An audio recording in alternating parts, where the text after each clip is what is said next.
668, de 22 de fevereiro de 2021, e 2173, de 30 de março de 2021, com o tema O SUS que temos e o SUS que queremos.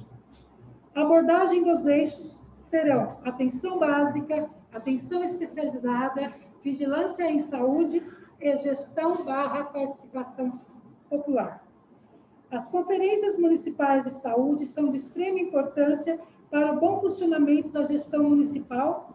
Por meio delas, é possível avaliar a situação de saúde do município e propor diretrizes para a formulação da política de saúde, que servem de base para a construção do plano plurianual de 2022 a 2025, como também do plano municipal de saúde. Neste ano, especialmente com o advento da pandemia do coronavírus, está sendo realizado por videoconferência e transmitida pelo YouTube.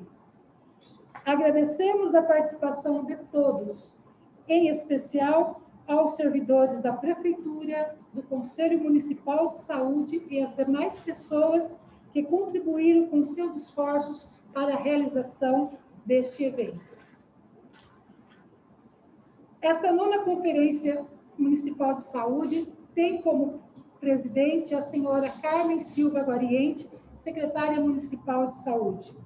A comissão organizadora desta conferência é constituída por Dr. Albertino de Lima, seu presidente, representante dos usuários e presidente do Conselho Municipal de Saúde de Araçatuba. Aparecida Nava, vice-presidente e representante do Poder Público. Senhor Walter Francisco Bairro, primeiro relator, representante dos usuários. Senhor José Monteiro dos Santos, segundo relator, representante dos trabalhadores. Senhora Meire Possani Carvalho Morales, colaboradora. E senhor Alexandre Freire Curto, secretário e secretário executivo do COMOS. Registramos a presença das autoridades que estão nesse local da transmissão, as quais, após a execução do hino nacional, farão uso da palavra. Agradecemos também as autoridades que estão nos prestigiando, acompanhando virtualmente. Convido agora, neste momento, todos para acompanharem a execução do hino nacional. Secretário e secretário executivo do COMOS.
Brasil nos olhos, amor e esperança.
teu seio mais amor.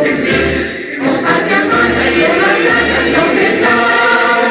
Brasil, teu amor regado no seio jacinto.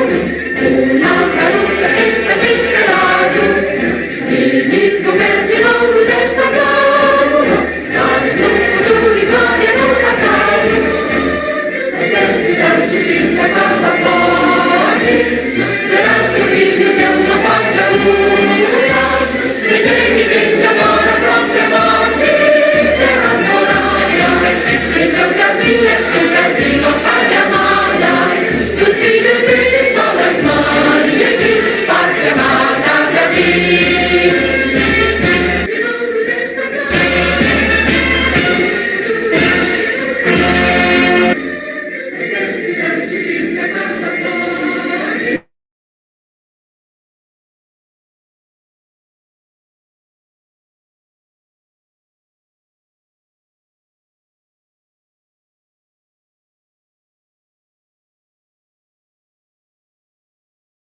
Nona Conferência Municipal de Saúde e presidente do Conselho Municipal de Saúde de Araçatuba, São Paulo.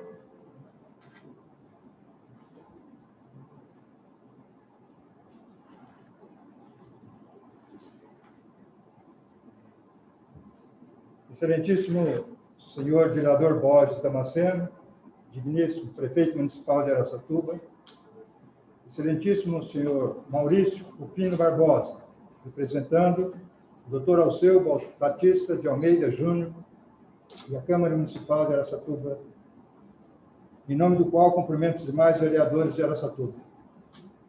Excelentíssima doutora Edna Flor, digníssima vice-prefeita municipal e secretária municipal de participação cidadã. Em seu nome, cumprimento todas as autoridades, convidados e todos os secretários municipais de Araçatuba que se encontram assistindo a esta conferência. E digníssima senhora Carmen Silvia Guariente, presidente desta nona Conferência Municipal de Araçatuba e secretária municipal de saúde, em cujo nome cumprimento todos os conselheiros de saúde, demais conselheiros,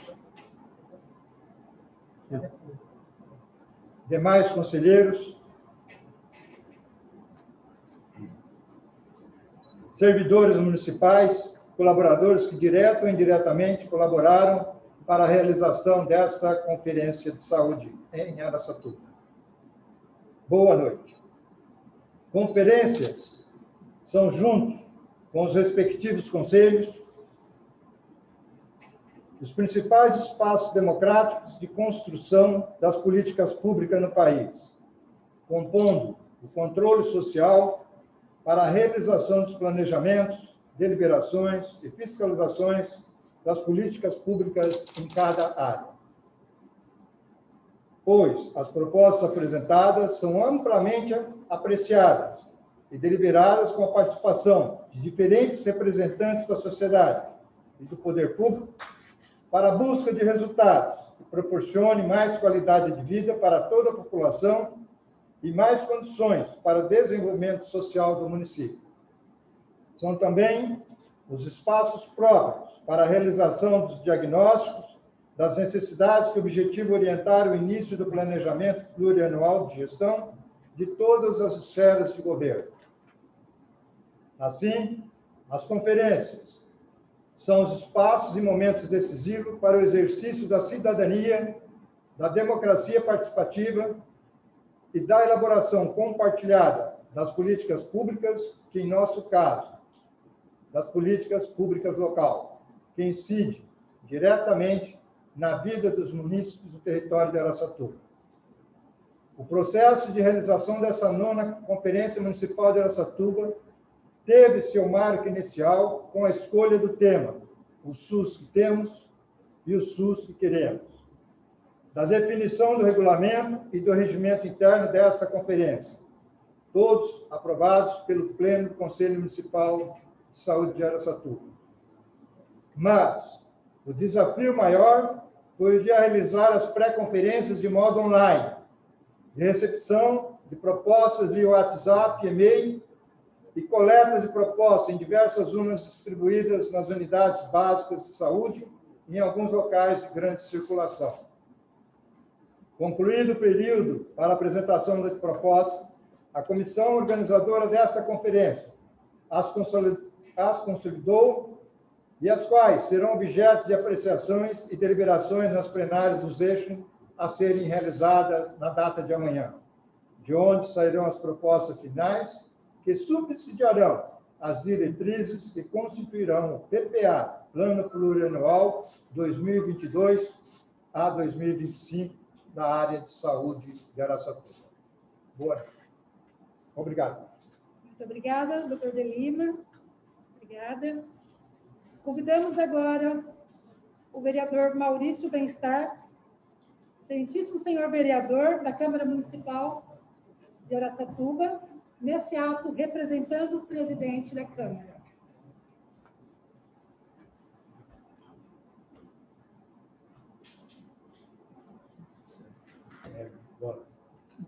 Boa noite a todos, né? Nos assistem através das redes sociais. Muita alegria de estar aqui hoje participando dessa abertura da 9ª conferência.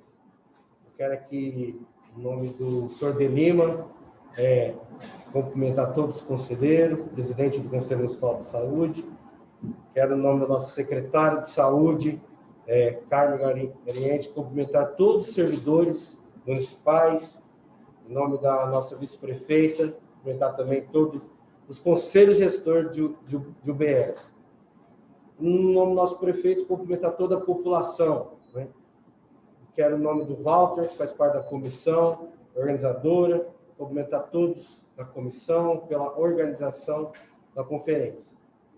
Venho aqui, fico feliz, porque já participei não de uma, duas conferências, como conselheiro, como atuante, e muito importante, nesse momento, eu me sinto ainda um conselheiro, e faço parte desse momento. É com grande satisfação que quero aqui dizer que a conferência é um momento, sim, de ouvir a população, ouvir os conselhos gestores do BS que está ali na ponta, que faz suas edificações, a população.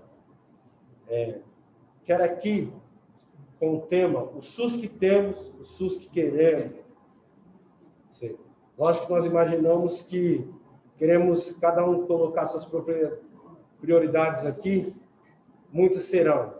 Nós temos que ver o que seria necessário. Por isso que é importante a conferência. Aqui o senhor de Lima fez muito uso da palavra, né? Eu falo que é um momento de debates, um momento de ideias, e aí junto podemos construir, sim, um SUS melhor.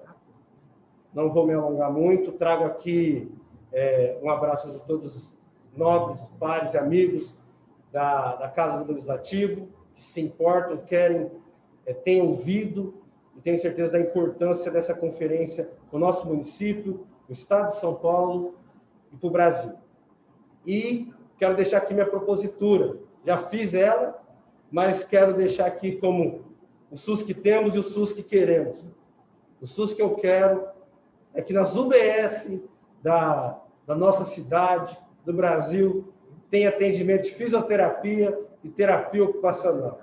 Se é uma propositura, já me inscrevi, tá? A todos da comissão, estou colocando aqui, deixa aqui, né? E todos têm o direito. Que Deus abençoe cada um. Sucesso a todos e tenho certeza que sozinho eu vou mais rápido, junto nós vamos mais longe. Muito obrigada. Convidamos agora para fazer parte da mesa a doutora Edna Flor, excelentíssima vice-prefeita, que é secretária municipal da Secretaria de Participação Cidadã.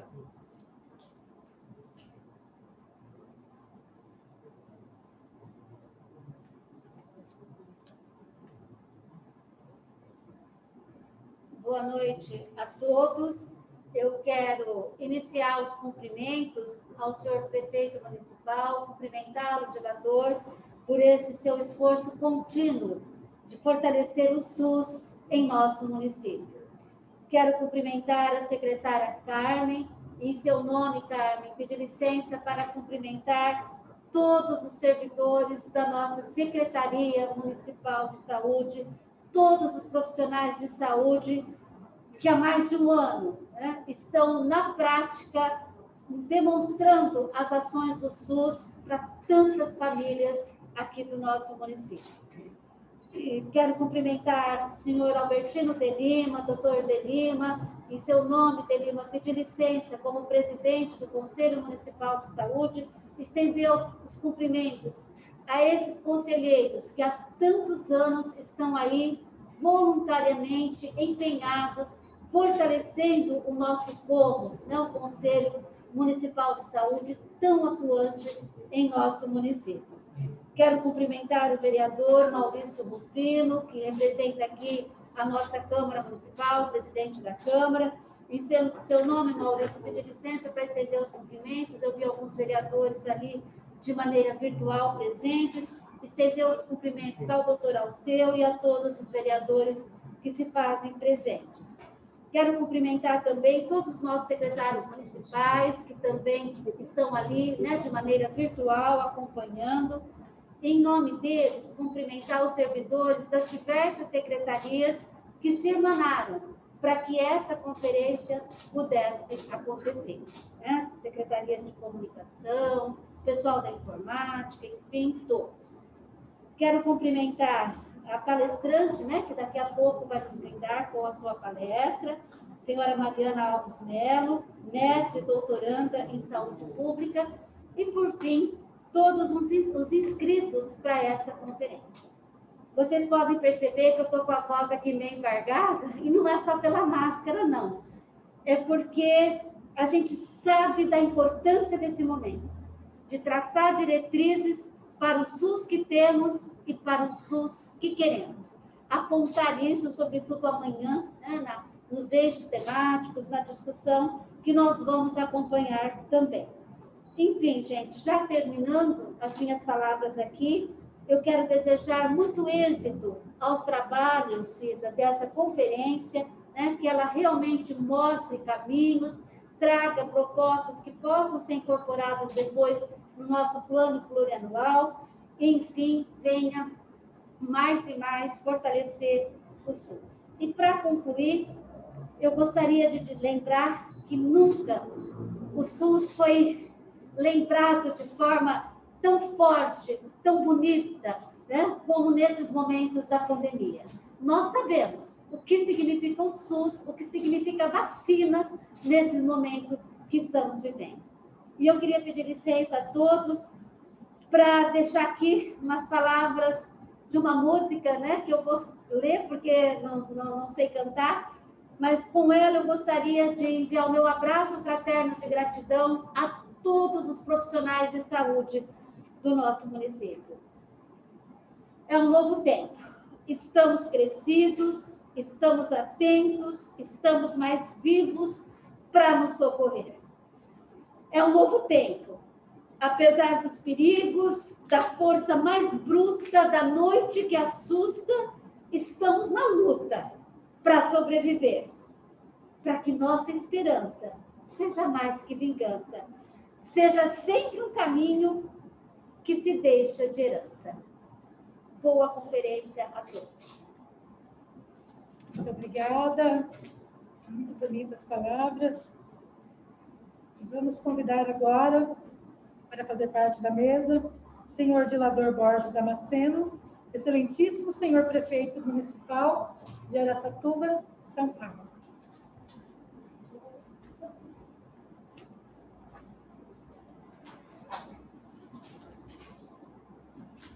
Boa noite a todos os conferencistas.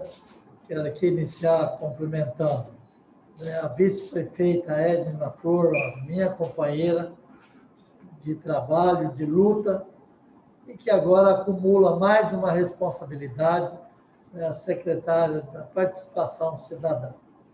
Quero cumprimentar aqui, como todos conhecem, o De Lima, que é um grande contribuidor da nossa administração. Desde 2017, ele nos acompanha e tem nos auxiliado muito. Então, em seu nome, De Lima, quero cumprimentar todos os conselheiros, os participantes, os colaboradores que trabalha junto, sempre em busca daquilo que nós podemos melhorar. Quero cumprimentar o Maurício do Bem-Estar, que é assim que todo mundo te conhece, Maurício, pelo seu trabalho, pelo seu dinamismo, e que nesse momento representa aqui o nosso legislativo, representando o nosso presidente, doutor Alceu. Quero cumprimentar também a Carmen, a secretária de Saúde, incansável, que hoje, diante de tanto trabalho, de mais de um ano, eu acho que ela já está dando o melhor, o que ela mais pode contribuir, que é a sua força, de estar sempre para cima com a sua equipe. Então, em seu nome, cara, quero cumprimentar toda a equipe de saúde. Quero aproveitar aqui também e cumprimentar aqui ao lado, a nossa cerimonialista, que também faz parte da saúde. E está aqui participando da 9ª Conferência de Saúde do município, nesse momento de tanto sofrimento dentro da saúde, com essa pandemia que o mundo inteiro enfrenta. Não poderia deixar de estar aqui nessa noite presente para demonstrar o meu respeito, o meu carinho com essa profissão da saúde. Quero falar para você, cara, que você tem sido a nossa segurança na saúde. Quem te conhece sabe do seu empenho, do seu profissionalismo, e um grande defensor, desde o primeiro ano que você defende sempre as melhorias dentro do SUS. E está aí o resultado. O SUS hoje é uma referência mundial. Um trabalho que é feito nesses momentos mais difíceis, de erradicação de várias doenças contínuas, como lá de trás vem sarampo, catapora, muitas dessas doenças que é do meu tempo, do tempo mais velho. E hoje nós estamos aí com a influenza, Covid, que ninguém esperava um dia estar passando por uma situação dessa. E hoje o SUS, graças ao trabalho do SUS, aqueles que respeitam as diretrizes do SUS têm conseguido desenvolver um trabalho à altura. Não vou dizer que é a satisfação, porque a saúde é muito dinâmica, muito difícil, muito cara, mas nós temos uma saúde muito diferente daquilo que nós recebemos. E graças ao trabalho de pessoas comprometidas. E não é só dentro da Secretaria de Saúde, também aqueles que contribuem, que dão o seu melhor. Como o Conselho Comos, que é um conselho, o maior conselho que nós temos dentro da nossa administração e tem procurado dar o seu melhor para que a gente possa evoluir, melhorar a cada dia o nosso serviço. Então, por isso que é muito importante, Delino, essa contribuição de vocês. A Carmen tem falado da sua contribuição, do seu empenho, e é um cargo que não tem remuneração. Isso que eu quero dizer, que é ser cidadão, comprometido com o que nós podemos fazer de melhor para a nossa população. Então, eu quero aqui desejar a todos que participam dessa conferência o melhor, que vocês possam agregar nesse período, nessa noite, no dia de amanhã, com ideias novas, renovadoras, para que a gente possa fazer o SUS que queremos, que é a grande ferramenta que nós temos para enfrentar a pandemia, enfrentar aquilo que nós queremos de melhor, que é ter saúde, e saúde para todos.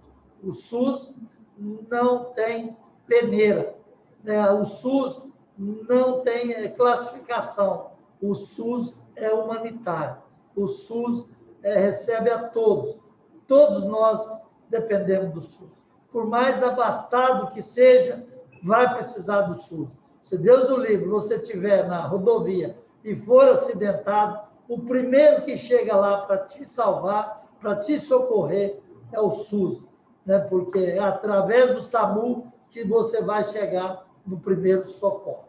Então, fica aqui o meu desejo, né, a todos que participam dessa 9ª Conferência Municipal de Saúde, um bom trabalho, uma boa noite e o meu muito obrigado em nome de todos os araçatubenses. Muito obrigada, prefeito. Convidamos agora para fazer parte dessa mesa a senhora Carmen Silva Guariente, presidente da 9ª Conferência Municipal de Saúde e secretária municipal de Saúde de Araçatuba. Boa noite a todos.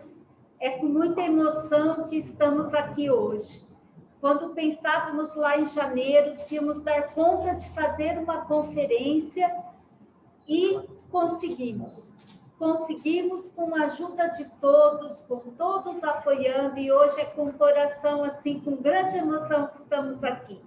Agradeço as palavras do nosso prefeito, da nossa vice-prefeita, que sempre nos encanta, né, trazendo uma música, trazendo uma poesia, para que a nossa alma também seja contemplada. Muito obrigada.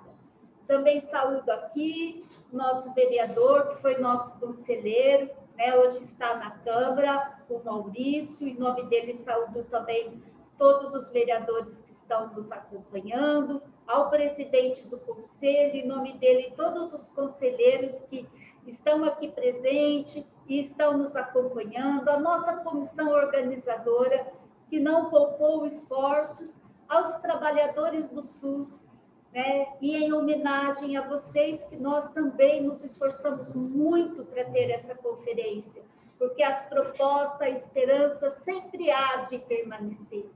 Nunca percamos a esperança. Então, no momento, como disse, né, a música, né, que a Edna aqui fez a leitura, né, mesmo neste momento, é importante que a gente não perca a esperança, que venha fazer proposições para dias melhores. A todos os usuários do SUS, que é para vocês que nós trabalhamos, é para vocês o nosso esforço, para que todos tenham saúde.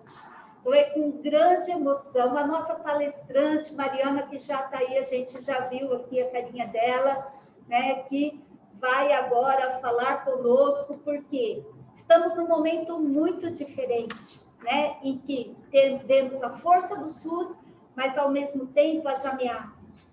Para sairmos do SUS que temos e irmos ao SUS que queremos, precisamos de financiamento, porque, senão, ele só ficará no papel. Por isso que a gente trouxe hoje a Mariana para falar conosco.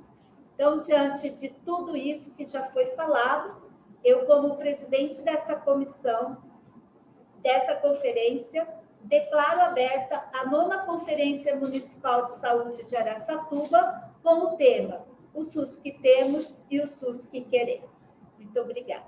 Muito obrigada. Agora, dando continuidade, nós teremos a nossa tão esperada palestra desta noite. Informamos que, havendo alguma dúvida ou comentário sobre o assunto, poderá ser feito através do chat e também pedir a palavra.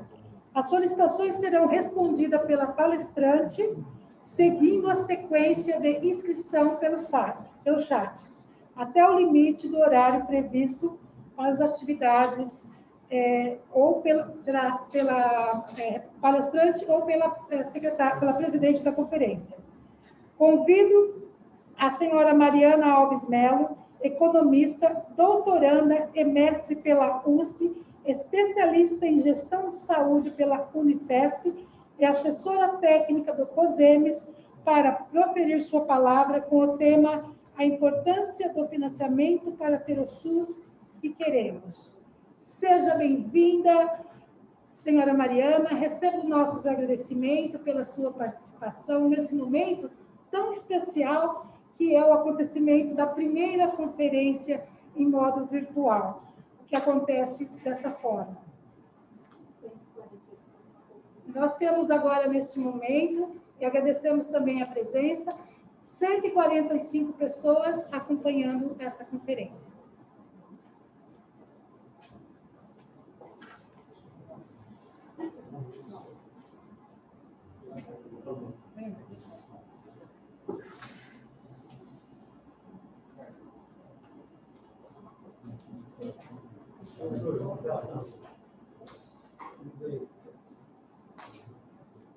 Pronto, agora eu consegui abrir o microfone, eu não estava conseguindo aqui abrir o microfone. Boa noite a todos, minha boa noite ao prefeito, à vice-prefeita, aos vereadores presentes, à população, a todos os trabalhadores do SUS, né? Agradeço muito o convite de ter a oportunidade de poder partilhar com vocês nesta noite de um momento tão especial, né, para o SUS municipal, que é a Conferência Municipal de Saúde. Na minha opinião, acho que é o momento mais importante do SUS local, é a Conferência Municipal de Saúde, né, onde a gente se reúne, todos os atores do SUS, para discutir e pensar o SUS dos próximos 4 anos. Então, é um momento fundamental, né, de grande importância para todos, por isso me sinto lisonjeada com o convite. Gostaria de lembrar que hoje, no mundo, já são mais de 145 milhões de casos do novo coronavírus, com mais de 3 milhões de óbitos, né? Só no Brasil, são 14,2 milhões de casos e mais de 385 mil mortes. Então, já deixo aqui de antemão a minha solidariedade a todas as famílias, inclusive a minha, que são vítimas desta pandemia, né? E agradeço de coração e de alma a todos os trabalhadores de saúde que enfrentam esta guerra todos os dias, né? Atravessando não só o coronavírus, mas também todas as intempéries que o SUS vem atravessando, né? A dificuldade principalmente relacionada ao financiamento, que vai ser, então, aqui o tema da nossa discussão de hoje. Eu vou colocar aqui para vocês uma apresentação. Deixa eu ver se dá tudo certo. Atenção, compartilhar. Vocês estão conseguindo ver a apresentação? Será que sim? Para mim está aparecendo tudo ok. Acho que sim, né, pessoal? Então, tá bom. Então, eu fui aqui desafiada, né, a conversar com vocês um pouco sobre a importância do financiamento para o SUS que queremos. Tenho aí 20 minutos para a gente fazer essa conversa, né? Então, vou colocar alguns dados e vamos primeiro começar a conversar, pessoal, sobre o histórico, né? Não dá para a gente saber, pensar, imaginar que SUS que queremos sem olhar um pouco para trás, de que forma nós chegamos aqui e como é que foi esse caminho trilhado pelo processo de financiamento do SUS. Então, o SUS nasce com a Constituição Federal de 88, como uma vitória, né, de um movimento social, de um movimento popular, de um movimento dos trabalhadores de saúde, e é nesse momento que se assegura esse direito à saúde a todos. E a Constituição, pessoal, ela determina que as 3 esferas de governo, a federal, a estadual e a municipal, financiem esse sistema, que é um sistema único, né? Então, todos os entes da federação são responsáveis por esse financiamento. E toda a política pública, né? Tudo aquilo que é programado, que é conversado com a sociedade, como a estratégia, né, como as políticas públicas de saúde, ela precisa de uma receita, né, para ser executada. Então, esse processo da geração de receita para custear essas despesas, é sobre isso que a gente vai tratar hoje, né? Esse financiamento, no entanto, né, promover essa arrecadação, que é de tributos, que é de impostos, para haver esse repasse necessário para garantir os princípios do SUS. E os princípios são muito importantes, então é a universalidade, é saúde para todos, é a integralidade, é o cuidado para todos, né, de forma integral, naquilo que é a necessidade de saúde de cada um dos indivíduos. tem se mostrado uma questão bem delicada. Eu não sei o que está acontecendo, pessoal, está aparecendo vários riscos aqui na apresentação, mas não sou eu não, hein?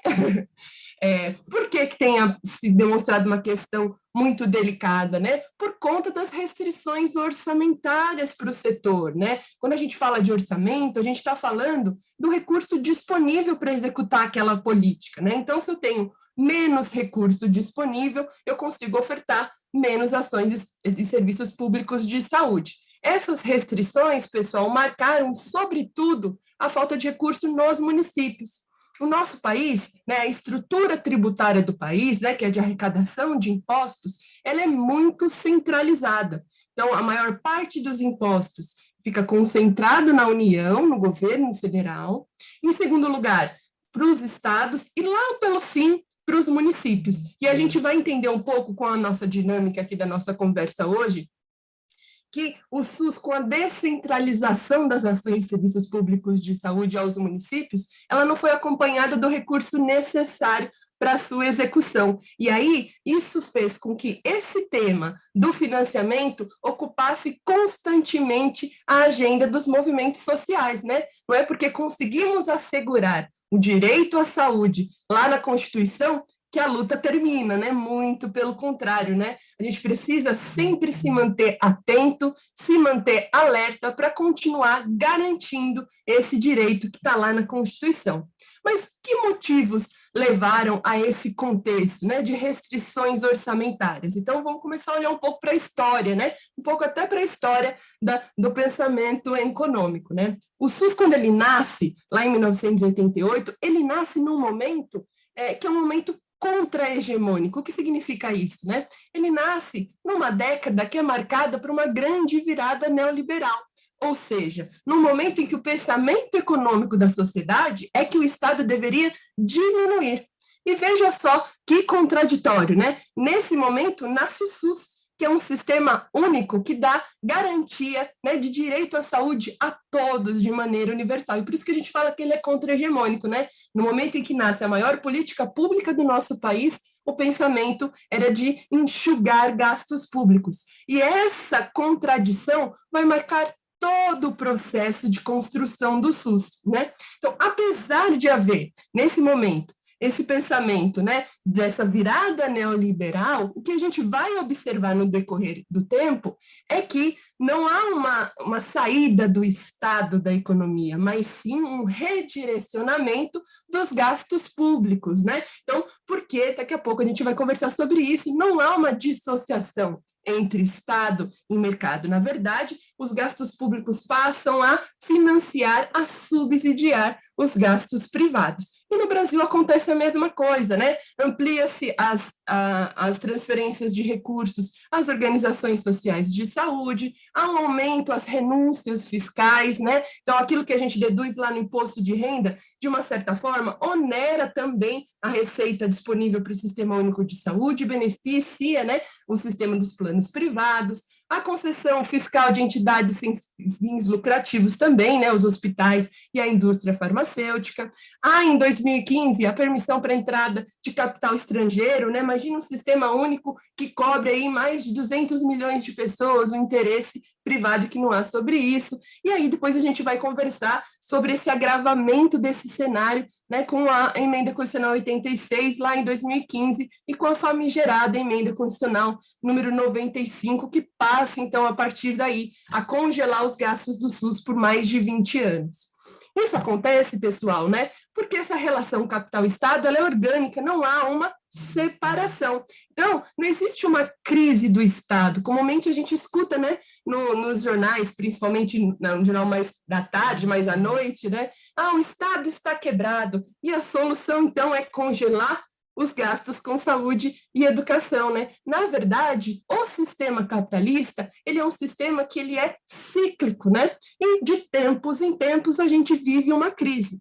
Hoje, por exemplo, a gente está vivendo a maior crise, né, da época moderna, né? Então, já tivemos uma crise bastante importante lá na década de 1930, né, em 1929, e agora a gente passa de novo a uma grande crise econômica, que inicia-se um pouco antes da pandemia e agora, né, toma força junto à questão da pandemia, que impõe as medidas de isolamento social, e aí a forma de produção do sistema capitalista passa, então, por uma grande crise, né?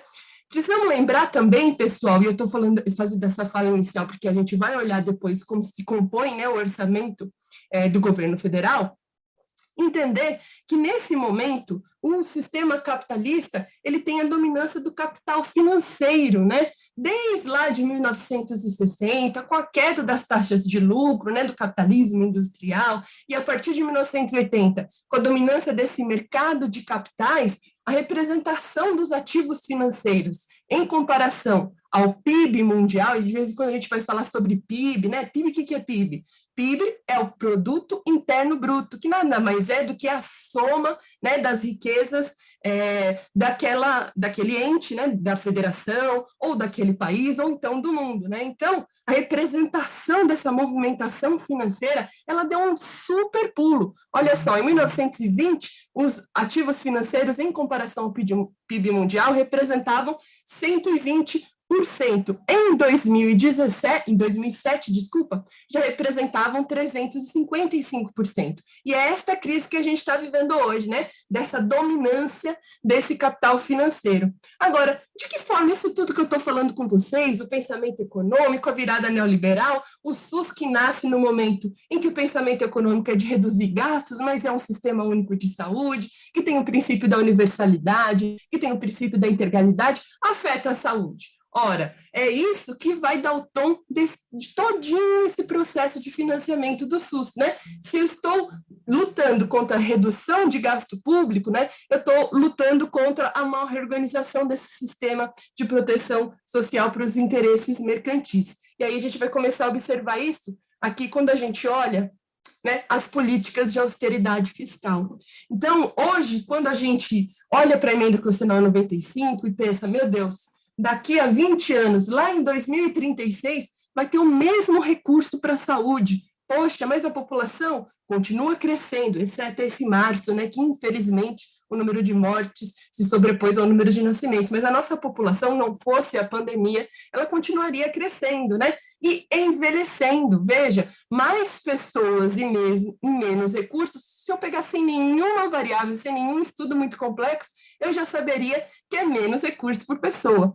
E quando a gente envelhece, né, a população mais idosa, ela acessa os serviços públicos de saúde de forma a usar os recursos mais caros, né? Elas também uma frequência maior de atendimentos, é óbvio, né? Quando a gente vai ficando mais velho, a gente precisa de maior apoio do serviço de saúde. Então, a política de austeridade fiscal, ela impõe uma redução desse gasto, porque ela entende que essa crise está alicerçada numa crise do Estado, e para eu resolver essa crise, então eu tenho que cortar despesas, e é claro que sempre a despesa com saúde e com educação. Só que no pensamento econômico a gente tem uma outra linha de pensamento, né?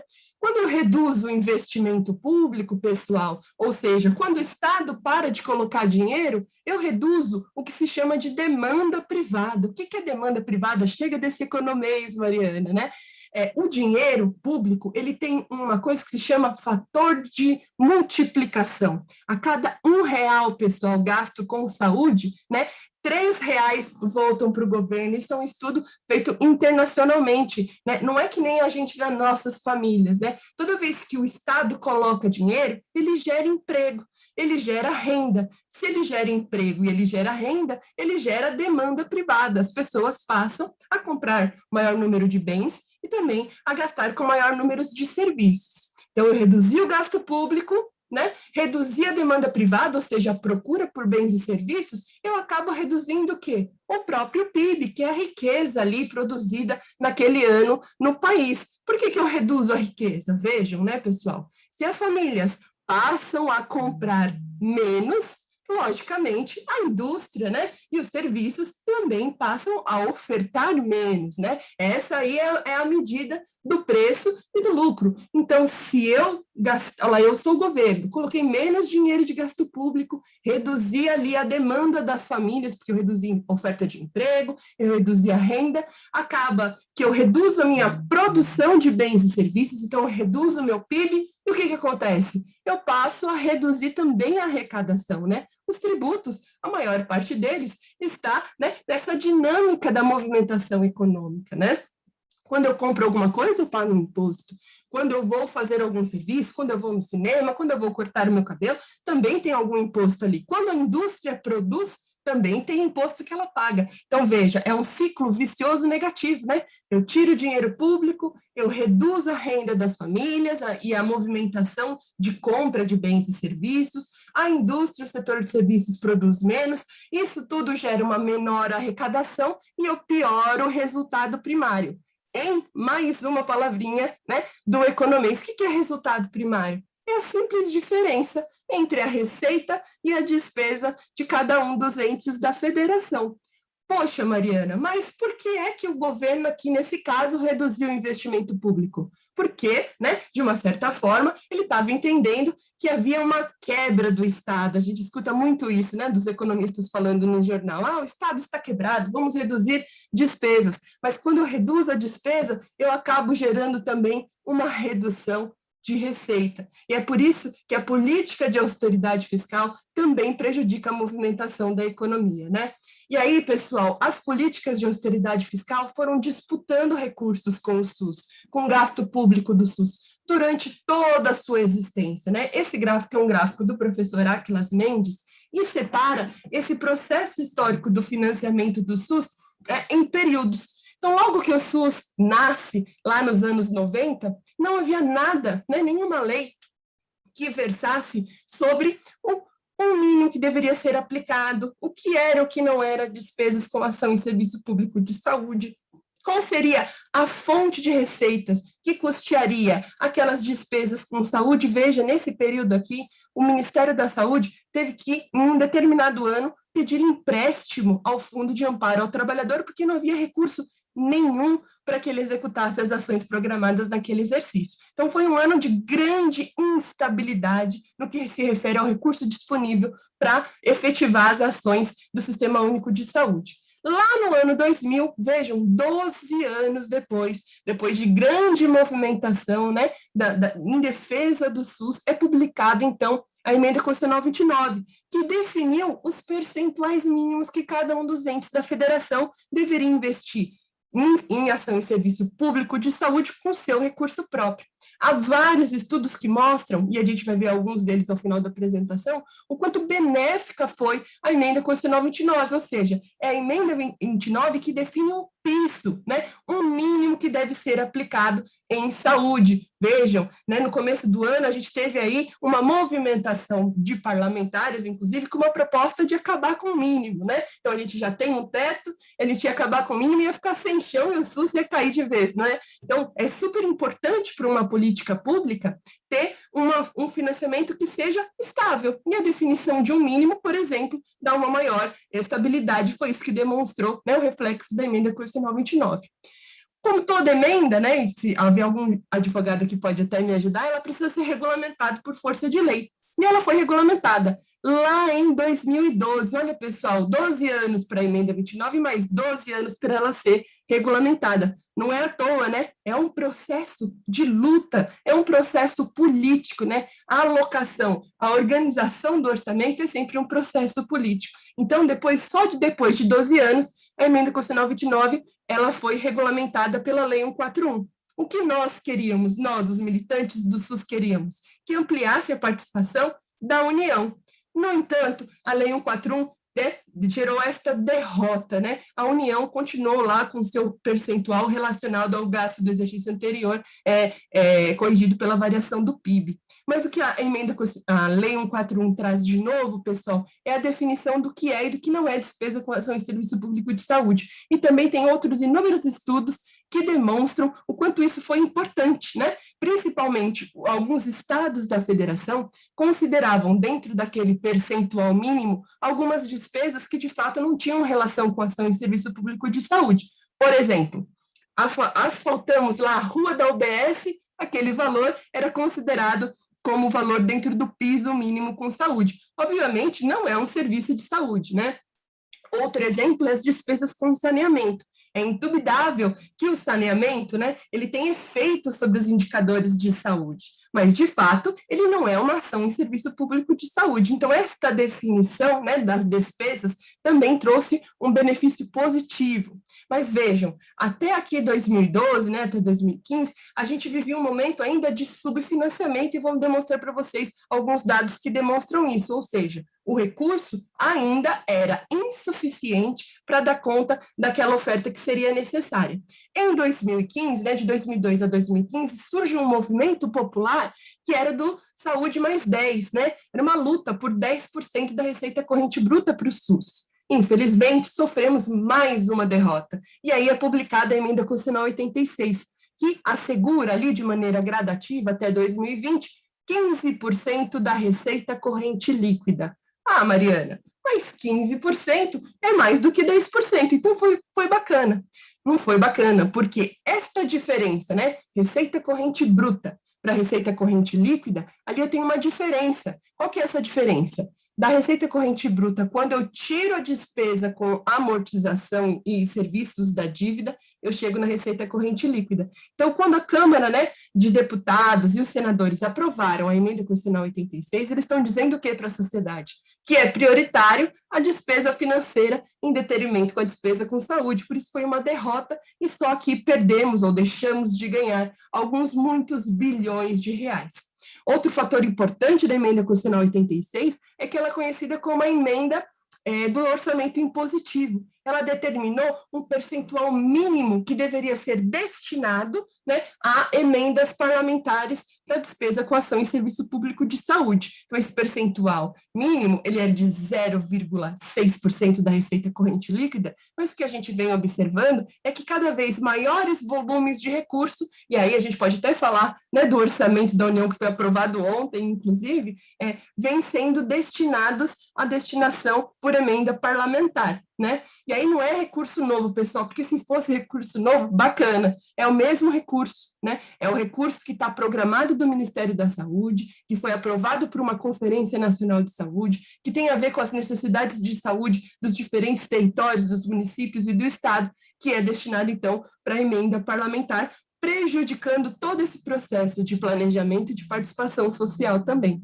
Aí estava bastante ruim, né, pessoal? Vivendo um subfinanciamento, alguma parcela desse recurso, né, sendo transferida para a emenda parlamentar, que não tem muito a ver com a necessidade de saúde dos territórios, e a gente tinha perdido, né, a nossa disputa por 10% do recurso da receita corrente bruta para o SUS, e vem o ano de 2016, e o que era ruim ficou ainda pior, né? E é assinada, então, a Emenda Constitucional número 95, com efeito a partir do ano de 2017. Então, o que propõe a Emenda Constitucional 95? O congelamento dos recursos disponíveis para o SUS por 20 anos. Então, o que a gente tem hoje na União? O recurso de 2017, atualizado pela inflação. Ah, Mariana, então não é o mesmo recurso. Tem mais recursos que em 2017. Gente, a gente não pode esquecer que a inflação, ela é o preço do dinheiro no tempo, né? Ela é necessária só para recompor o poder de compra daquele determinada unidade monetária. Então, de fato, eu tenho o mesmo recurso de 2017, mas eu tenho maior número de população, eu tenho população mais idosa, eu tenho, a todo tempo, né, isso vai acontecendo, inovações tecnológicas e farmacológicas que poderiam ser inseridas no sistema para gerar melhores resultados de saúde para a população. Então, de fato, o que a Emenda Constitucional 95 vem impondo é uma redução do gasto em saúde, se a gente considerar toda essa demanda e esse crescimento populacional e envelhecimento da população. Então, é nesse momento que nos encontramos hoje, e daqui a pouco a gente vai falar um pouco sobre o que foi a pandemia e o que será esse ano de 2021. E aí, pessoal, trouxe aqui alguns dados para a gente olhar rapidamente, né? Essa tabela mostra para a gente uma comparação entre países que têm sistemas universais de saúde. Vale lembrar que não é todo país que tem sistema universal de saúde. Os Estados Unidos, por exemplo, não tem sistema universal de saúde, né? Lá, as pessoas elas precisam ter o dinheiro para conseguir o atendimento, né? Aqui é uma relação de países que têm, assim como o Brasil, que fizeram essa escolha. Vamos olhar só para o ano de 2015. Olha só, aqui é o gasto público em saúde em percentual do PIB, ou seja, quanto do dinheiro todo produzido, da riqueza toda produzida por cada um daqueles países está sendo investido em saúde. O Brasil fica ali sempre na média de 3,9%, ou seja, lá dos 100 dinheiros que eu produzi naquele ano, 3,9% o Brasil gastou em saúde. Vejam, os outros países. Cuba, 10,6%. França, 8,7%. Alemanha, 9,4%. Espanha, 6,5%. Suécia, 9,2%. E Reino Unido, a Inglaterra, 7,9%. Aí, pessoal, a média de investimento desses países é 8% do PIB, ou seja, o nosso país está na metade daquilo que é observado em sistemas universais do mundo. Precisa de mais gasto público, e não de menos, e não de gasto congelado. No próximo slide, a gente vai ver outra variável que compõe aí o financiamento do SUS, que é a composição entre os entes da federação. Então, lá no começo, nos anos de 1990, na década de 90, a grande responsável por financiar o SUS, era a União. Ela era responsável ali por 73% das despesas do SUS, estados 15 e município 12. Olha só em 2017. A União caiu vertiginosamente, tem 43% ali ela se responsabiliza. Os estados cresceram, chegaram a 26%, e os municípios mais do que duplicaram. Mas espera aí, Mariana, o município não é o ente da federação com menos recurso disponível no nosso sistema de tributação?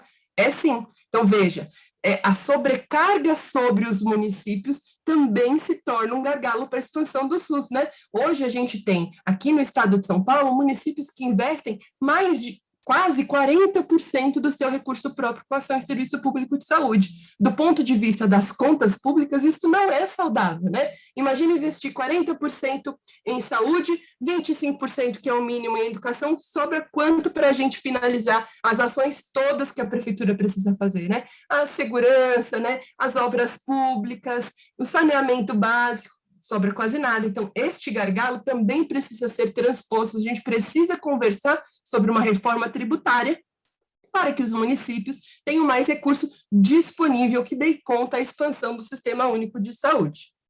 Aí, pessoal, deixa eu pôr o próximo gráfico. Aqui eu trago esse percentual, Os municípios, desde lá da emenda constitucional 29, eles precisam gastar, no mínimo, 15% dos seus recursos próprios com saúde. Olha só o quanto os municípios do estado de São Paulo gastam em média, Até 2017, já fechamos o dado de 2018, e já ficou em 27%, os municípios vêm gastando cada vez mais, Se a gente está se aproximando do 30%, é quase o dobro do mínimo previsto. Ao contrário, que vem acontecendo com os gastos do Estado, O Estado ele sempre fica ali em torno dos 12%. O mínimo previsto para o Estado, lá na emenda constitucional 29 e que regulamentou a lei 141, são os 12%, Alguém precisa avisar que é o mínimo e não é o máximo, Então, é preciso também que os outros entes da federação, que tenham mais recursos, participem de maneira mais equitativa, do financiamento desse sistema. Quando a gente vai fazer o debate público e privado, também é uma variável muito importante, Aqui é dado de 2014, O Plano de Contas Nacional ele tem um delay para se fechar, mas a gente mantém mais ou menos aí a mesma configuração. Em 2014, somando a despesa total com saúde privada e pública, o que a gente observa? 52% foi despesa privada e 48% despesa pública. Mas veja, na Constituição, o SUS é um sistema público, está literal, que pode ser complementado pelo privado. No nosso sistema capitalista, pessoal, a força está do lado em que há mais recurso financeiro. Então, gerir um sistema público com essa pressão do privado é quase que impossível, e por isso que a gente vai vendo cada vez mais normativas e regulamentações do SUS que vão beneficiando esse outro lado do gasto em saúde. Então, é preciso olhar também para essa composição do gasto público pelo privado. A mesma coisa aqui para falar do público e pelo privado, só para a gente ver como vem aumentando, né? Olha só, em 93, o gasto público em relação ao PIB, ao montante de riqueza do nosso país naquele ano, foi de 2,8% quando a gente fala de gasto em saúde. E o gasto privado, 1,4%. Olha como a moeda virou a partir de 2015, né? 3,9% é gasto público e já 5,2% é gasto privado, né? São os interesses de mercado que são totalmente diferentes, né? Na maior parte das vezes, dos interesses da saúde coletiva, né? Então, a gente está vivenciando também essa disputa do ponto de vista do processo de financiamento do SUS. Esse é um gráfico que eu gosto bastante de conversar quando a gente fala sobre a evolução do processo de financiamento, porque ele mostra, né, em comparação do PIB, como é o gasto público de saúde e o gasto financeiro, né, com juros e amortização da dívida. Então, desde 95 a gente tem esse dado, né, também é do professor Atlas Mendes. Até 2018, o gasto em saúde, pessoal, que é essa coluninha verde, ela permaneceu bem pequenininha, né? 1,7 pontos percentuais. Enquanto que o gasto com serviço da dívida, olha só, sempre se manteve muito superior, né? O mínimo que gastou-se aqui foi no ano de 2012, que foi 4,9. Então, o que a gente está observando hoje é uma imposição do sistema capitalista e é isso que a gente precisa entender para quando a gente conversa sobre esse processo de financiamento do SUS. Esse é um gráfico, pessoal, que demonstra o orçamento federal lá do ano de 2020, né, em valores pagos. Quando eu vejo uma pizza, é super fácil da gente identificar qual é o maior pedaço, né? O maior pedaço é esse pedaço amarelo. E ele é o pedaço que está relacionado ao quê? Ao juro e amortização da dívida, ou seja, quase 40% do gasto federal em 2020 foi para pagar juros e amortização da dívida, né? E aí eu quero achar a saúde, eu tenho que espremer um pouquinho o olho para enxergar que a saúde está aqui, ó, na fatia laranja, 4,6. Agora tem outras coisas que são tão importantes e que estão cada vez menores, não dá nem para a gente enxergar, está somado aqui no outros, né? Olha só onde está o saneamento, pessoal. Até eu perdi aqui agora. Aqui, olha, 0,0223%, né? É quase um crime não gastar com saneamento do Brasil. Mais de 60% da rede não tem saneamento no nosso país. Então, é contra isso que a gente precisa lutar, né? A alocação orçamentária, ou seja, onde eu coloco mais recursos, é um processo político, e a qual a Conferência de Saúde Municipal de Araçatuba, né, faz parte dessa luta para garantir cada vez mais recursos para o SUS. Existem países, pessoal, que fizeram um processo que se chama auditoria cidadã da dívida, né? Uma boa parte desses recursos aqui da dívida, ela não é devida do ponto de vista do regramento das relações comerciais internacionais, né? Então, por exemplo, aqui eu tenho um juro da dívida de um banco internacional, de um grande financeirista, que eu tomei para pagar o próprio banco, né, como se fosse juros sobre juros, né? Países que fizeram isso, como Chile, como Grécia, reduziram a dívida em até 60%. Então, essa pode ser uma escolha também da nossa sociedade, né? Para que a gente tenha mais recurso disponível para o SUS, para que a gente deixe de ser colônia de exploração, inclusive aqui no nosso, né, no nosso orçamento. Já não é mais as nossas árvores, né? Já não é mais os nossos minérios, como foi, porque a gente também financiou a Revolução Industrial com todo o nosso ouro lá de Minas Gerais, por toda a parte do nosso país, e hoje é o nosso recurso público, que poderia estar na saúde, que vem financiando também, né, esse novo movimento desse capital mais financiarizado.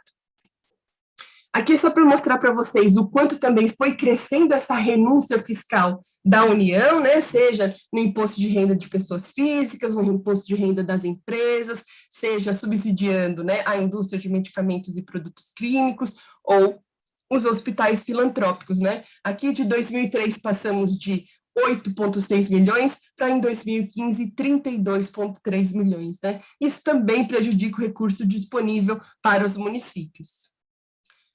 E, pessoal, chegamos finalmente nos impactos da emenda constitucional 95, que é a conhecida emenda do fim do mundo, né? A emenda do caos, né? Esse aqui é uma tabelinha que a gente só vai olhar para o último número aqui. né? É um estudo produzido pela Faculdade de Saúde Pública, liderado pelo professor Atlas, que demonstra que lá em 2036 o SUS pode perder 415 bilhões de reais, pessoal. O que é 415 bilhões de reais?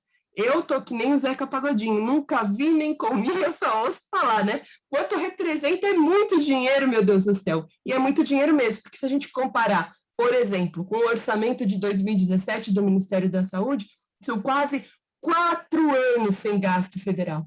É muito dinheiro. Nenhum sistema de saúde, nenhuma política pública sobrevive, né, a um flagelo desse tamanho. Aqui é mais um efeito da emenda constitucional 95, né? Quando a gente compara com a receita corrente líquida, olha só, já no ano de 2019, o que estava lá em 15% já caiu para 13,85%, e assim será, né, até o final da vigência da emenda 95. Esses aqui são gráficos que demonstram projeções. No caso de ter sido, ao invés de ter sido promulgada a emenda constitucional 29, lá no ano de 2000, tivesse sido assinada a emenda constitucional 95, como nós estaríamos em relação ao gasto público federal em percentual do PIB, né? Olha só o desenho que a emenda constitucional 29 fez, né? Ó, sempre ali se manteve estável entre 1,6 e 1,8, foi aquilo que a gente observou, né? Na média de 1,7. Se tivesse sido assinada a emenda constitucional 95 naquele ano, olha onde a gente estaria. Lá embaixo, abaixo de 1,2%. Aqui é o mesmo pensamento, né? Agora, comparando com o gasto público federal em proporção à receita corrente líquida, né? A emenda constitucional 29 desenhou um crescimento, né, em comparação ao percentual da receita corrente líquida. Se tivesse sido assinada a emenda constitucional 95, estaríamos lá embaixo, mais uma vez, né, abaixo, ali um pouquinho acima de 10%, enquanto hoje, né, hoje, no ano de 2015, estávamos se aproximando de 15%. O mesmo pensamento agora comparando em relação à despesa per capita, né? Ó, a emenda constitucional 29 deu um salto no gasto público per capita, né?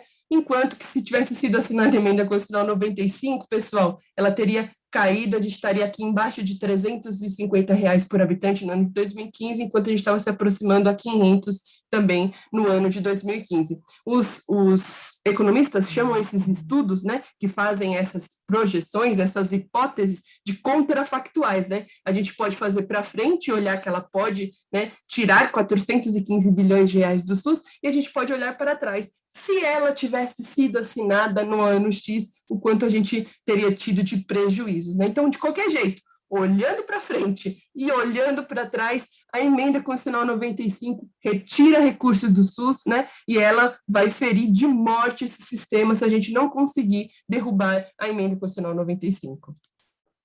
Aqui é para mostrar para vocês os repasses que aconteceram no ano de 2020, né? Vejam só, pessoal, como é possível e como existe recurso para ser realocado, né? No ano de 2020, o estado de São Paulo, no Brasil, né, foram destinados 33 bilhões de reais para gastos de enfrentamento à pandemia, né, recursos federais. Aqui na Unidade Federativa de São Paulo, recebemos quase 6 bilhões de reais. Isso, né, representou como se fosse R$155 por habitante naquele ano, né? Nossa, como foi bastante recurso, né, Mariana? Mais ou menos, né? Já havia ali disponível, né, que é dado do CIOPS, R$1,4 mil per capita, juntando todos os gastos dos entes da federação. Então, essa ampliação aqui foi aproximadamente de 10%, né? Enquanto em que a gente observou que o mercado de insumos, de luva, de teste, de medicamento para intubação, teve elevação de preços nunca antes observada, né? De 1.500%, porque também o governo federal, além de não transferiu recursos suficientes, também não transferiu insumos suficientes e em tempo oportuno, e também não regulou o mercado, né? Então, todos os entes da federação, com especial, né, atenção aos municípios, sofreram muito durante o exercício de 2020 por conta dessa desregulamentação do mercado. E aí a gente chega no cenário de hoje, que também não é nada favorável para o Sistema Único de Saúde. Primeiro porque a gente está sobre a vigência da emenda constitucional 95, né, que até 2020 já retirou 20 bilhões de reais do SUS, ou seja, a projeção é chegar nos 415 lá em 2036.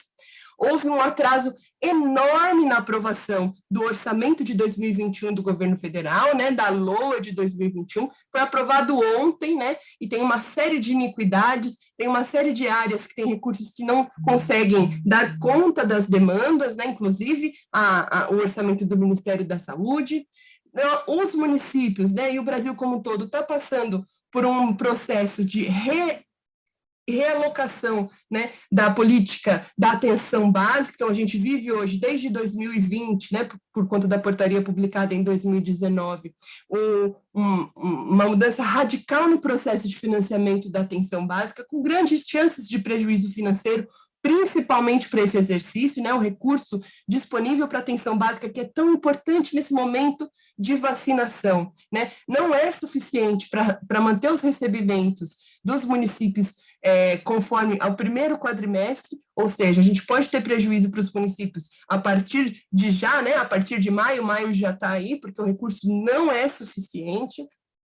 Em 2021, acabou o orçamento de guerra, né, que foi aquele regramento jurídico que possibilitou aquele adicional de quase 33 bilhões de reais para o enfrentamento da Covid. O governo federal entende que a calamidade pública terminou no dia 31 de dezembro, né? Apesar do recrudescimento da pandemia que nós estamos observando, nós estamos batendo recordes, né? A partir de março, recordes de óbitos, infelizmente, recorde de número de casos, recorde das taxas de ocupação dos leitos de UTI, das taxas de ocupação dos leitos de suporte ventilatório, mas a gente não tem mais esse dispositivo legal, né, que dava a possibilidade de quebrar esse teto e dar aquele recurso adicional de 33 bilhões de reais. E aí o que a gente vivenciou no início do ano, com recursos que representaram 1/4 da média mensal do exercício de 2020, né? Então, em 2021, eu estou só com 25%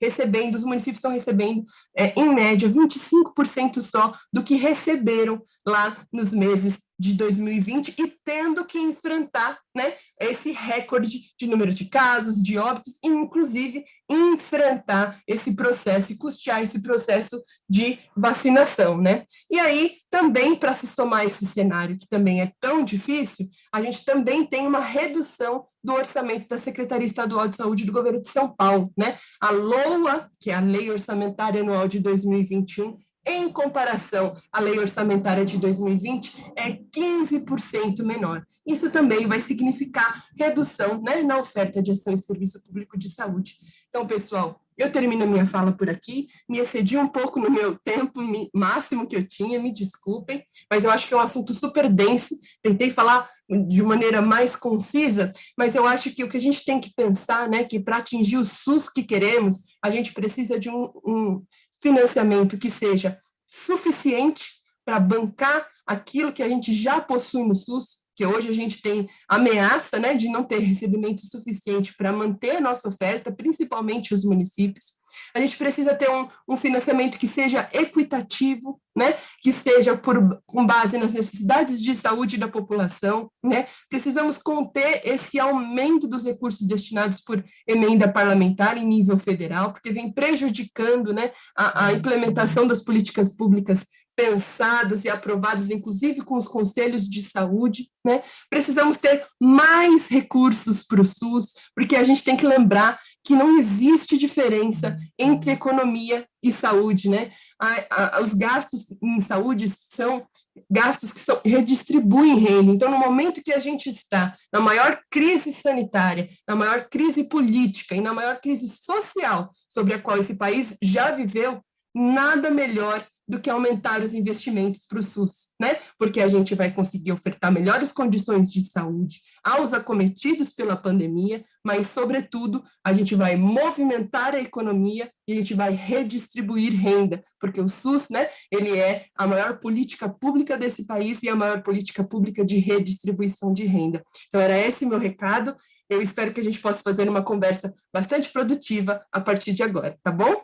Vou parar aqui minha apresentação. Prontinho. Desculpem se eu falei muito rápido.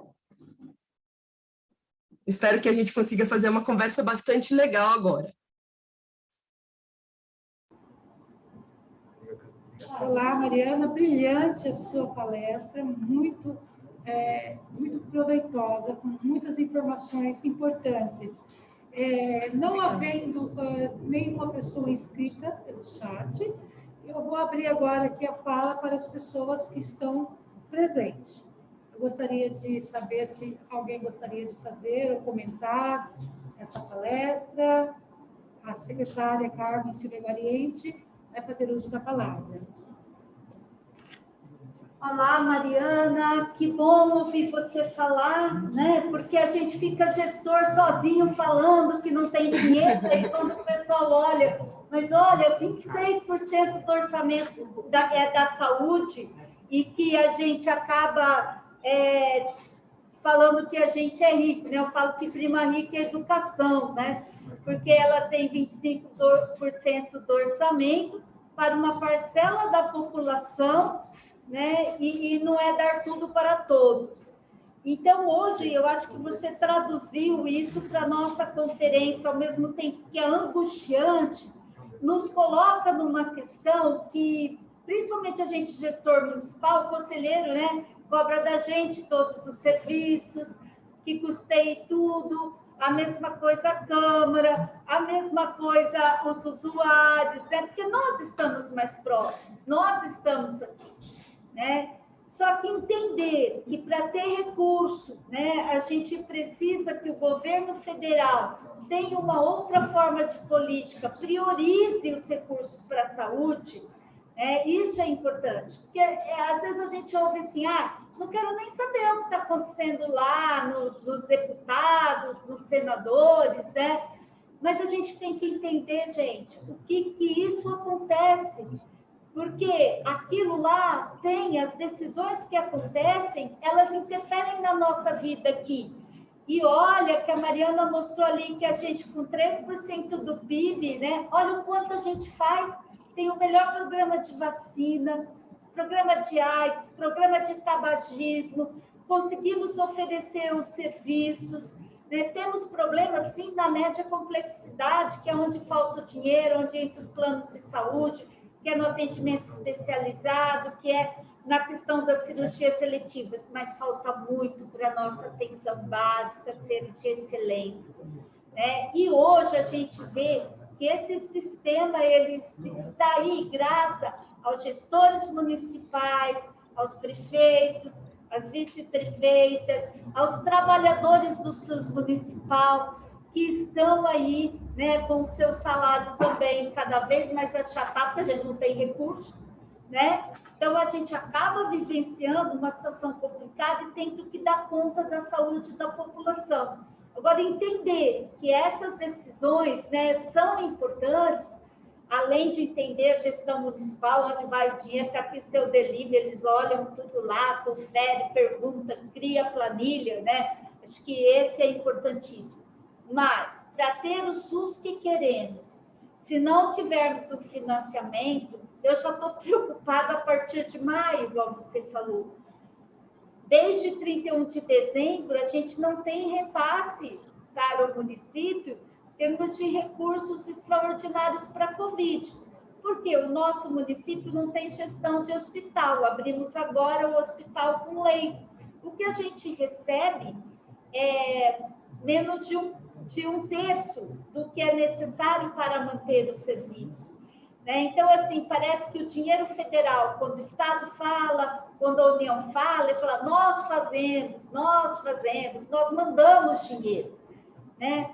Mas, gente, hoje, o nosso valor, né, de quanto custa, né, a gente gasta com o serviço de saúde, 60%, 65%, 70% é recurso municipal. Vamos abrir saúde da família?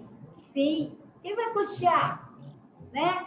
O recurso federal que vem, ele dá para 30%. O federal, Fabinho, o estadual é muito mínimo, né? E nem sempre ele vem com regularidade. Então, entender essas questões todas, né? E qual é o nosso papel do município, principalmente a atenção básica, a média complexidade, aquilo que a gente se comprometeu. Quando a gente faz a tarefa do outro ente, a gente tira recurso do que era prioritário para cobrir o outro. assim o prefeito e a vice aqui, para dar conta dos 26% da saúde. Outras secretarias, outras políticas foram prejudicadas, no sentido que poderiam avançar e também não avançar. Eu acho, Mariana, que é muito importante isso agora que está acontecendo, porque, além disso, a população empobreceu. Muita gente que tinha plano de saúde, hoje não tem mais, e ele vem para o SUS. Então, nós estamos com menos recurso, tendo que dar conta de muito mais coisas do que a gente dava, né? E atendendo mais gente. E numa complexidade um pouco maior. Então, a gente tem que dar conta da atenção básica para não deixar piorar e atender ainda os outros, a média complexidade, a alta complexidade. Então, assim, eu vejo, assim, com grande dificuldade estabelecer propostas, diretrizes para essa conferência. Eu falo, olha, se continuarmos do jeito que estamos, tá bom, né? Mas a gente sabe que não é só isso, as demandas vêm, os mandados judiciais vêm e vêm para o município, porque é o ente que está mais próximo. A falta de uma definição do que é saúde, o que é que o federal tem que financiar, muito clara, o Estado e o município, somos todos entes solidários. Como nós estamos mais perto, quando tem um mandado judicial, entra para quem? O prefeito, a secretária de saúde. E as pessoas têm ideia, igual a Mariana falou da emenda constitucional, é mandado, como se o dinheiro cai do céu. Não, gente, sai do recurso e do orçamento que temos. Então, quando nós atendemos o mandato judicial, é um recurso que é orçamento da saúde, financiamento que foi aprovado pelo Conselho para fazer uma série de ações que ele passa a ter que atender uma pessoa, né, individualmente. Então, essas questões todas, aliadas a essa falta de recurso, a esse momento que estamos vivendo, de uma demanda importante, né, para serviços de saúde por conta do Covid, e sem esse recurso extraordinário, nos coloca realmente numa situação de grande risco para a saúde da população, de grande risco do SUS, por dizer, o SUS não dá certo, o SUS dá muito certo.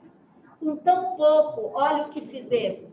Quando o governo federal não mandou recurso, que só vem em julho, né? O recurso estadual muito pouco, fomos nós, municípios, que seguramos e seguramos até agora.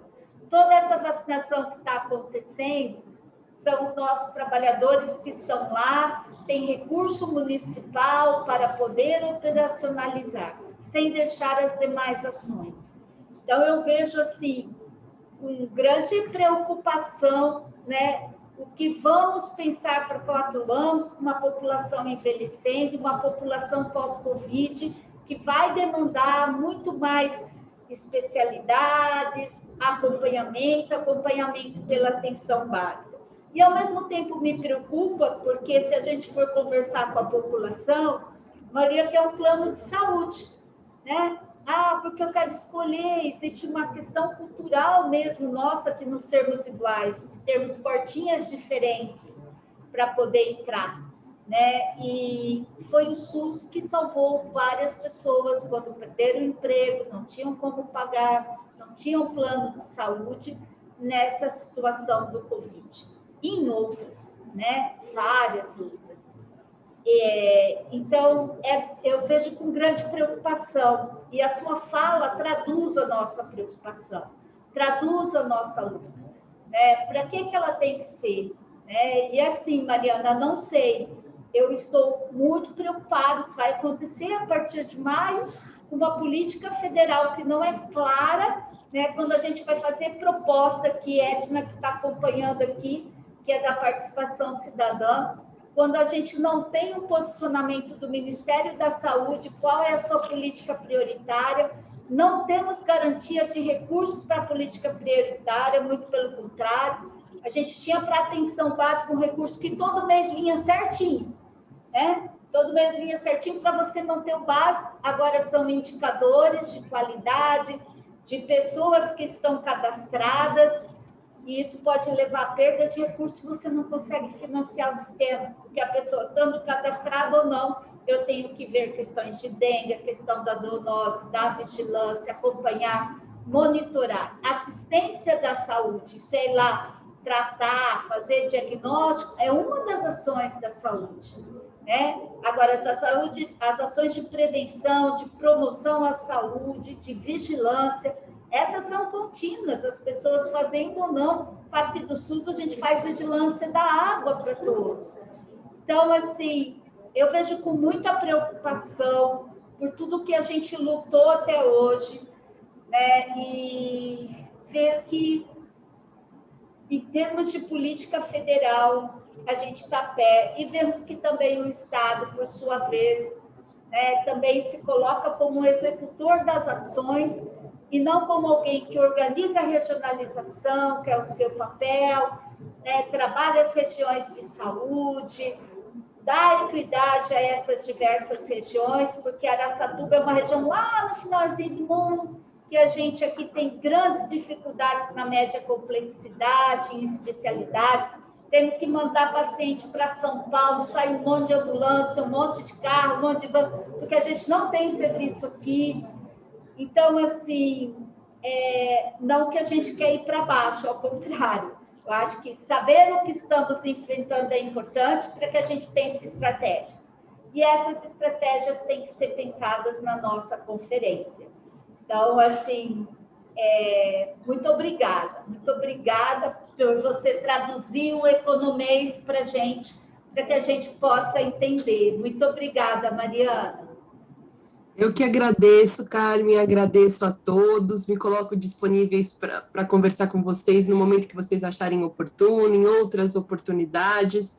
Eu acho que, Carmen, né, são tantos desafios, mas é este o caminho, né? Araçatuba está no caminho certo, né? Está conversando, está promovendo uma conferência de saúde, apesar de estar lá prevista em lei, a gente vê tanta coisa que hoje está na lei e não é cumprida, inclusive no financiamento do SUS, né? Imagine um orçamento federal que não previu recurso para o enfrentamento da Covid. Não tem, pessoal, não tem recurso no orçamento federal para processo de vacinação, para aquisição de vacinas, para aquisição de testes, de insumos, não tem recurso federal, né? Então, eu acho que Araçatuba está fazendo o caminho inverso, né? A gente só vai conseguir assegurar o SUS que queremos se a gente trilhar esse caminho juntos, né? Então, eu acho que esse momento é muito importante por conta disso, né? Porque juntos é o momento em que a gente pode olhar para as prioridades, para o recurso disponível e traçar o melhor caminho possível. Mas, né, não esquecer da nossa movimentação política, né? Enquanto conselheiros, enquanto gestores, né? Enquanto representantes do Estado, enquanto representantes do Legislativo, o quanto é importante que todo mundo tenha acesso a essa informação para que a gente possa, através dessas discussões, garantir um financiamento que dê conta de todas essas nossas necessidades de saúde. Então, parabéns, Carmen, parabéns ao Conselho Municipal de Saúde de Araçatuba, parabéns à população, e no que vocês precisarem de mim, estou super disponível para novas conversas, viu? Ok, muito boa a sua explanação, Carmen. Nós agora queremos... alguém mais gostaria de fazer algum comentário? A sua palestra foi muito esclarecedora. Então, nós agradecemos imensamente sua presença nessa conferência, abrilhantou esse momento muito especial para nós. Obrigada. Obrigada, Mariana, muito obrigada. E ela está sempre à disposição mesmo, nos auxilia o conselho, auxilia a região quando precisa. Então, muito obrigada mesmo, de coração.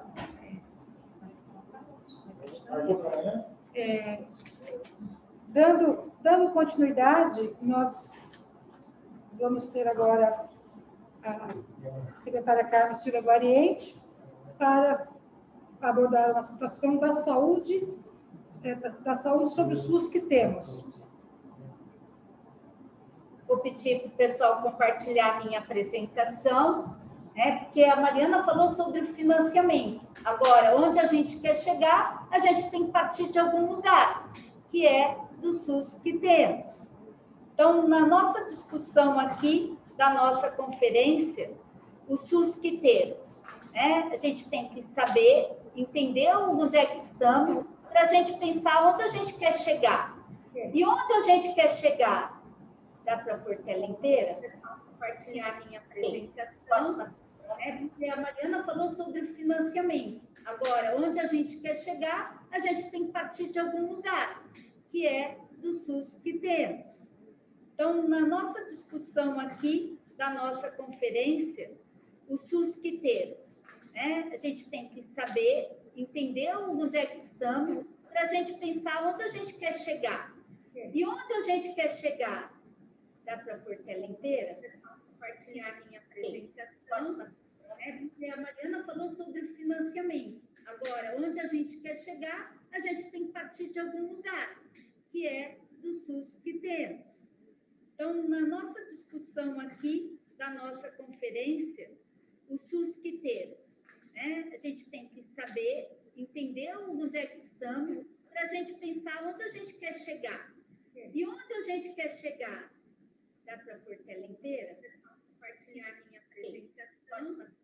Porque a Mariana falou sobre o financiamento. Agora, onde a gente quer chegar, a gente tem que partir de algum lugar, que é do SUS que temos.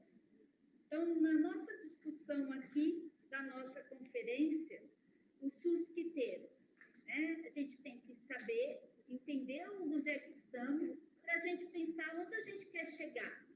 E onde a gente quer chegar? Dá para pôr tela inteira? Compartilhar a minha apresentação. Porque a Mariana falou sobre o financiamento. Agora, onde a gente quer chegar, a gente tem que partir de algum lugar, que é do SUS que temos. Então, na nossa discussão aqui, da nossa conferência, o SUS que temos, né? A gente tem que saber, entender onde é que estamos, para a gente pensar onde a gente quer chegar. E onde a gente quer chegar? Dá para pôr tela inteira? Compartilhar a minha apresentação. Porque a Mariana falou sobre o financiamento. Agora, onde a gente... de 2019, as principais causas são, primeira, óbito por causa por sintomas e achados anormais clínicos e laboratoriais, 21%. O que traduz isso? Isso é um trabalho que a gente tem feito, né, já há 4 anos e estamos reduzindo o percentual dessa causa, né? É quando não se coloca nenhuma causa, nenhum achado, né? E aí isso prejudica, porque a gente passa a não ter uma causa definida, e veja assim, 21% dessa forma poderia estar sinalizando outras doenças que seriam importantes. É um trabalho de causa neoplasias, dores, câncer. Terceira causa, doença do aparelho respiratório. Quarta causa, não coloca nenhuma causa, doença do aparelho circulatório. Quarta causa, doença do aparelho respiratório. Quinta causa, causas externas. Causas externas incluem acidentes, quedas, envenenamento, seriam importantes. É um trabalho de causa neoplasias, dores, câncer. Terceira causa, doença do aparelho respiratório. Quarta causa, não coloca nenhuma causa, doença do aparelho circulatório. Quarta causa, doença do aparelho respiratório. Quinta causa, causas externas. Causas externas incluem acidentes, quedas, envenenamento. Aí de 2015 a 2010, vocês podem perceber que em 2018 nós tivemos um grande aumento, mas rapidamente implantamos um projeto, o Projeto Azul. Em 2019 e 2020 nós tivemos uma redução. Isso é muito importante. E essa redução, ela foi importante principalmente num componente que a gente chama neonatal, que está ligado às ações do pré-natal e do parto, que melhoraram bastante e impactaram neste resultado. No próximo, vou chamar a atenção do projeto Azul. 2019, 2020, tem um anterior? Essa aí? Tá. Esse aí é bem importante vocês perceberem. São os óbitos por doenças respiratórias de 2019 a 2020. Olha lá 2019 no final. Ele termina numa cor bem escurinha. Olha lá 2020, logo depois tem uma cor, um cinza mais claro.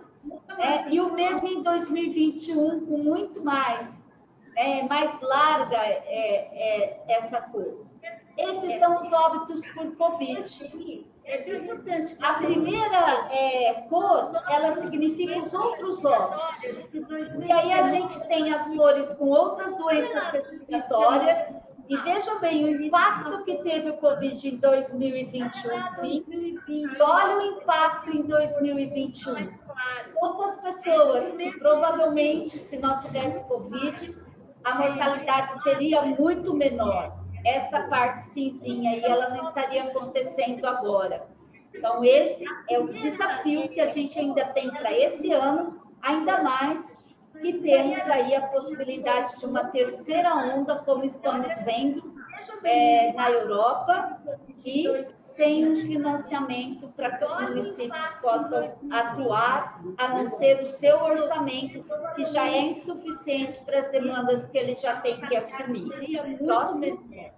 Essa parte cinzinha aí, ela não estaria... Nós colocamos aí também os casos para vocês acompanharem mês a mês dos casos confirmados, né, de Covid e os óbitos. Vocês podem verificar que em 2020, o mês que nós tivemos mais óbito foi em julho, né, e tivemos uma taxa de letalidade de 3,71. E o mês que nós tivemos mais casos foi em dezembro. Porém, em dezembro, quase não houve óbitos. A gente destaca uma ação que nós começamos em agosto, que é uma ação de acompanhamento dos casos prioritários notificados em domicílio, por telefone, com a entrega de oxímetro, e que ela deu um resultado muito bom em 2020. Mas olha o que aconteceu em 2021. Em janeiro, nós também tivemos um número grande de casos, porém o número de óbitos ele ainda foi menor. Só que em fevereiro a gente começa a ter aqui uma nova variante, muito agressiva, altamente transmissível, com muita gravidade, e a gente vê aqui o aumento de óbitos, que se reflete também em abril. Então, assim como a Mariana já disse, hoje nós temos 14.167.973 casos no Brasil de Covid, 383.502 óbitos. No estado de São Paulo, 2.811.562 casos, 91.673 óbitos. Né? E vivemos aí toda essa questão do financiamento, questão econômica envolvida com a saúde. Os nossos trabalhadores de saúde já muito cansados, há mais de um ano a gente nesse trabalho ainda prestes a enfrentar uma nova onda. Então, é uma situação aqui que nos traz muita preocupação, porque entendemos que isso não acaba este ano, fora que nós teremos as pessoas com sequelas. Próximo. Toda essa questão do financiamento, as principais causas de internação de residentes em área sul, a gente precisa pensar por que as pessoas morrem, e a gente viu que a principal causa, tirando aquela que são sintomas e ataques específicos, são as neoplasias, e aí a principal causa de internação, olha aí que interessante, causas externas. Embora lá na mortalidade ela é a quinta, ela é a primeira internação. Isso nos chama muita atenção, porque metade, um pouco mais da metade é queda. E a outra 40 e pouco por cento é acidente de trânsito. E desses, mais da metade são com motocicleta, moto. Então, as pessoas têm acidentes, ficam um tempo internadas, ficam em reabilitação, porém eles não são fatais, mas muitas pessoas vão ter sequela para o resto da vida e vão impedir até a sua vida ativa, econômica. Então, são ações que a gente tem que trabalhar em conjunto. Gravidez e puerpério, isso é importante. Doenças do aparelho circulatório é a terceira causa de internação, neoplasia é a quarta, doença do aparelho digestivo a quinta, e doença do aparelho respiratório a sexta causa, isso em 2020, no ano passado que tivemos Covid. E aí uma coisa muito interessante, que as nossas internações por causa sensível à atenção básica, tipo a diarreia, né, que pode ser tratada na atenção básica, ela tem um percentual bem pequeno, demonstrando que a atenção básica ela consegue dar resolutividade aos casos que são afetos a ela. Próximo, doença do aparelho digestivo a quinta, e doença do aparelho respiratório a sexta. Aí nós trouxemos, chamando a atenção não só a internação, mas a dengue, que é algo que a gente convive já há muito tempo, né? E é um trabalho constante, diário. Esse diagrama de 2021, aquela linha superior, né, verde, ela mostra, nos últimos 10 anos, qual é o limite superior na média dos casos. A do meio é o limite médio e azul o limite inferior. O pontilhado são onde nós estamos. Então, veja bem que nós conseguimos manter os casos num limite menor do que o máximo. E esse esforço todo nós temos feito, principalmente para que a dengue não concorra com a Covid, pelo atendimento na UBS, no pronto-socorro e de internação e de UTI. Então, é um trabalho insano da nossa equipe de reorganização. Então, vocês podem ver isso melhor no próximo slide, onde nós estamos. Então, veja bem que nós conseguimos manter os casos num limite menor do que o máximo. E esse esforço todo...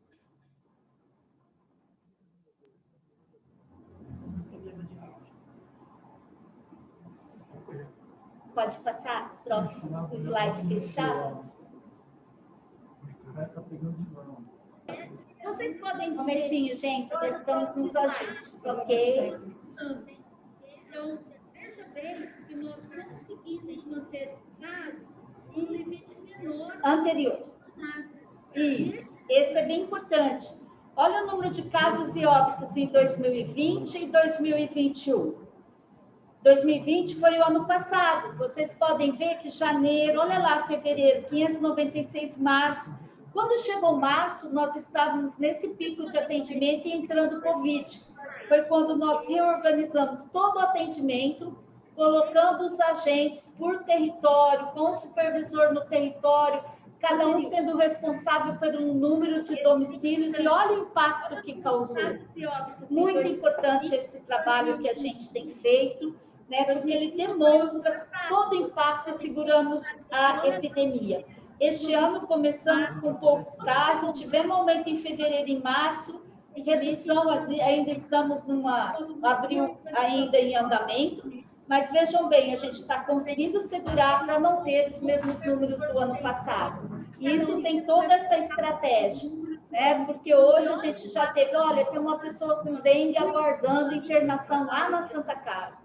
É isso que a gente não quer, é segurar, porque se eu for necessário mais demanda para internação para dengue, o nosso sistema já não está dando conta para a Covid, vai ficar muito mais difícil. E vejam bem, são duas doenças que dependem de mudança de comportamento das pessoas. Se a gente, desde 95, 2020, aí quase que 30 anos, a gente não conseguiu ainda ter uma mudança de comportamento eficaz para dengue, vivenciamos isso também com a Covid. Próximo, não está dando conta para a Covid, vai ficar muito mais difícil. Temos que pensar também, né, quando a gente analisa, que a gente tem casos de leishmaniose visceral, nós temos o escorpião, sífilis congênita, HIV, hepatite, zika, chikungunya, hanseníase, tuberculose e as doenças imunopreveníveis. É o que a prefeita falou. Além de tudo isso lá do que morre, do que adoece, essas doenças transmissíveis que dependem de comportamento, elas estão aí também. E a gente tem que dar conta. Próximo. Temos que pensar também. E aí, vamos pensar na próxima. Vamos pensar na nossa população. Nós temos o escorpião, sífilis congênita, a nossa população. Olha aí, que está acontecendo com ela. Em 1980, a população com menos de 15 anos era de 36% da população. Olha o que aconteceu agora, em 2020. Ela é um pouquinho mais que... Volta, ela é um pouquinho mais do que 15%, né? E assim, a linha colorida de cima é Araçatuba. Não, a linha colorida de cima é da nossa região de Araçatuba. E a mais escura é a de Araçatuba. Então, nós estamos com o menor percentual de população de 15 anos do que a nossa região do estado. E o mesmo a gente vê com 60 anos e mais, né? Aquela linha mais escura que está acima é a de Araçatuba. Então, nós temos um percentual de população de 60 anos maior do que a média da nossa região e do nosso estado. Então, isso é importante na hora de planejar. Vamos aumentar a maternidade. Passa para o próximo. Então, nós estamos com o menor percentual. Olha o que a gente vê na nossa pirâmide etária. Né? Ela está ao contrário, cada vez nascendo, tendo menos criança, né? E aumentando a população adulta e idosa. Se continuarmos assim, ela vai inverter, né? Vai ser bem pequenininho aqui, e vamos ter cada vez mais gente idosa, né? E uma população com mais de 60 anos ainda ativa. Então, nós estamos com o menor percentual. Olha o que a gente vê na nossa pirâmide etária, né? Ela está ao contrário, cada vez nascendo, tendo menos criança, né? E aumentando a população adulta e idosa. Se continuarmos assim, ela vai inverter, né? Vai ser bem pequenininho aqui, e vamos ter cada vez mais gente idosa, né? E uma população que ele tem se mantido durante o tempo praticamente mesmo. Então, assim, pensar em abrir mais maternidade, ampliar atendimento para a criança, isso, em termos de população, a gente tem que pensar mais na população idosa, na população adulta. Próximo. O financiamento. A Mariana falou do financiamento, só para deixar aí, de 2017 para 2020, o município ele aplicou com recursos próprios por habitante um valor que em 2017 era 412, em 2020 saltou para 503. Então, houve muito mais recurso, aplicação de recurso municipal. E a gente pode ver o quadro abaixo, que de 2017 a 2020, nós passamos para 26,68% dos recursos próprios arrecadados em saúde. Com isso, nos agora em diante, o que a Mariana falou, não temos recursos políticos, não temos aí uma previsão de aumento de recursos, ao contrário, perda de recursos federal, abrir serviços novos sem financiamento. Então, é isso que a gente deixa aqui, de 2017 a 2020, nós passamos para 26,68% dos recursos próprios. E aí a gente deixa aqui uma frase, né? Ninguém muda ninguém, ninguém muda sozinho. Nós mudamos nos encontros. É nos encontros que nos transformamos. Que essa conferência seja capaz de fazer transformação para a saúde, para a qualidade de vida da nossa população. Muito obrigada. Agora, só falta um pouquinho, nós vamos falar das orientações para o dia de amanhã. É o próximo slide, gente. Tá?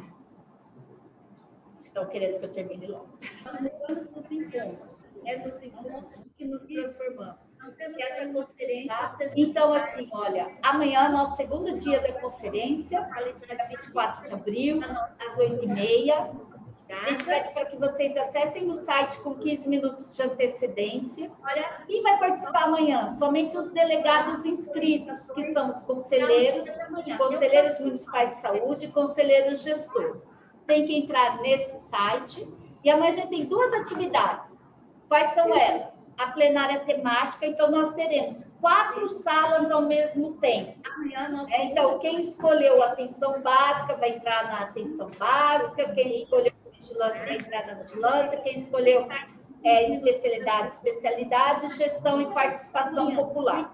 Cada um vai entrar na sua sala, tem um coordenador.